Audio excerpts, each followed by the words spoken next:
Ever imagine rewriting the code of life, like actually editing DNA? It's not science fiction. Right. That's what we're diving into today. Exactly. It's called site-directed mutagenesis, or SDM. STM. Yeah, it's like having uh, molecular tweezers to make precise changes to DNA. That's a great way to put it. Imagine being able to go in and just swap out a single letter in a gene.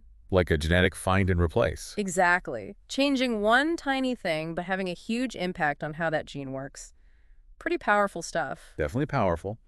But it's not always easy. There's some unique challenges when it comes to STM. Right. It's not as simple as just cutting and pasting DNA, is it? No, not quite. Cells are incredibly good at protecting their DNA, kind of like a defense mechanism. So they're constantly on the lookout for anything suspicious. Yeah, they're like, wait a minute, this isn't right, and they try to fix it. Even if the fix is actually messing up our experiment. Exactly. That's one of the big challenges in STM, this thing called low mutation efficiency. Not every attempt to make a change is successful because the cell's repair mechanisms are working overtime. It's like our cells have a built-in spell check that we have to outsmart. Huh. That's a good way to think about it. So what can scientists do? How do they get around this? Well, one thing is they've developed specialized enzymes that are kind of like molecular scissors that are really good at cutting DNA at very specific spots. Makes sense, the right tool for the job. Exactly. Right. But even with the best tools, sometimes you get unwanted mutations. Ah, like typos in the code? Yeah, it happens. You try to make one change and accidentally introduce others, and these unintended changes, they can really mess things up. And then on top of that, I was reading that some parts of DNA are just harder to work with than others. Oh, absolutely.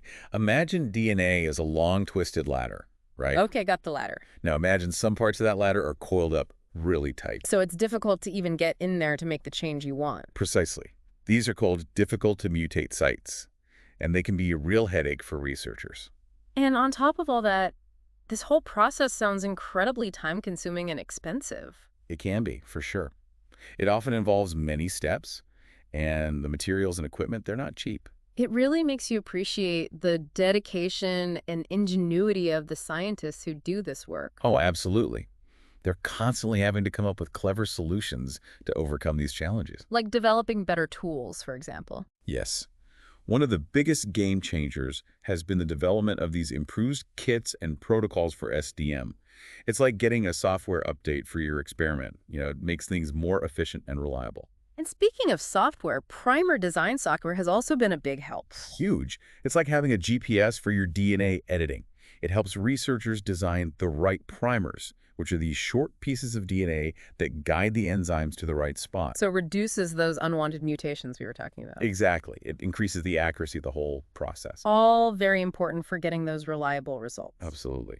And then there's CRISPR. Ah, CRISPR, I was wondering when you were going to mention that. It's been all over the news lately. And for good reason. It's really revolutionized gene editing. It's like the next generation of SDM, right? In a way, yeah.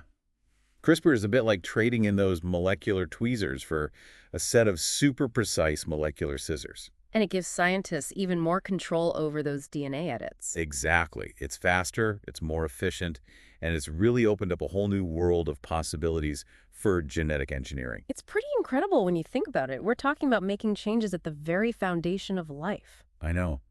And those changes, they have real-world implications. That's what I wanted to ask you about, actually. Why should people care about this technology? What are some of the ways that SDM and CRISPR are being used to benefit humanity? Well, in medicine, for example, SDM is being used to develop new treatments for genetic diseases. Like cystic fibrosis, I read about that. Right.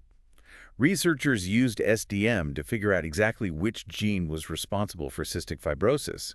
And now, they're using that knowledge to develop gene therapies that target the root cause of the disease. So it's literally giving people a chance at a healthier life. It is. It's also being used to develop new drugs for things like cancer and HIV. Really? Yeah. By studying how different genes are involved in disease, scientists can use SDM to develop drugs that are more effective and have fewer side effects. That's incredible. And it doesn't stop there. SDM is also being used in agriculture. Like with GMOs, genetically modified organisms. Exactly. SDM is used to develop crops that are more resistant to pests and diseases or that can grow in harsher climates. So it's helping us feed the world, too. That's right. It can help increase crop yields and reduce the need for pesticides.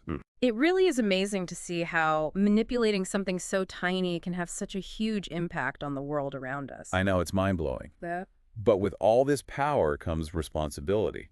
We have to be careful about how we use this technology. It's a powerful tool, and like any tool, it can be used for good or for bad. Right. That's why it's so important to have these conversations about the ethical implications of genetic engineering.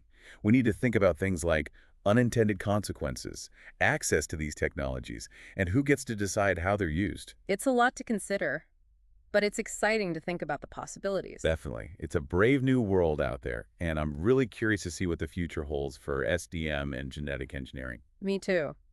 And I hope our listeners will join us in exploring these fascinating topics further. Now, Thanks for diving in with us today. Until next time, keep those brains curious.